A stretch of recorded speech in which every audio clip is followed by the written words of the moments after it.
Hello everyone, welcome to this video. In today's video, we will learn how to start editing with CapCut. So I have already installed CapCut in my PC. So let's learn how we can start creating our first project.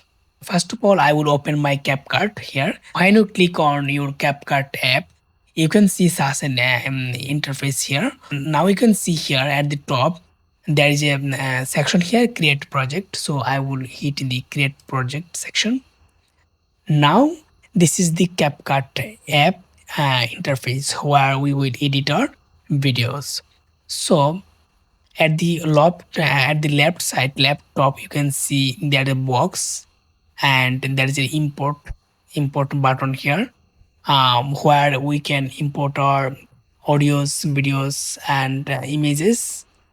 Now I will choose a file that I want to edit with CapCut. Suppose I am going to edit in this video with CapCut. Okay, this video is imported in our CapCut app, but not in timeline. You can see here our timeline is blank. So to keep it, to take it in our timeline, take our mouse over the video, and here you can see there is a plus button here.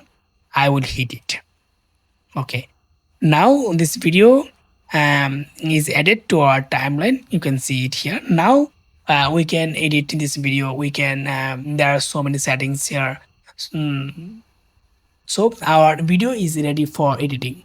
Now you can start editing with it. The basic editing is you can cut any section. Suppose we will cut this section from this section, and we can delete. We can split it. Okay, we can cut this section, or we can if you want to delete the left side or right side of a video, you can use that.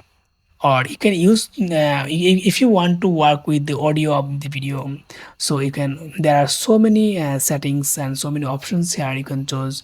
You can normalize the voice or loudness of the video, or you can reduce the noise of the video. Everything you can do here, or you can increase the volume here. So, and if you want to edit the video, you can choose the video, or if you want to speed up this video, everything you can do here. That's all the video. If you think it was helpful, please consider subscribing and liking it. Thank you.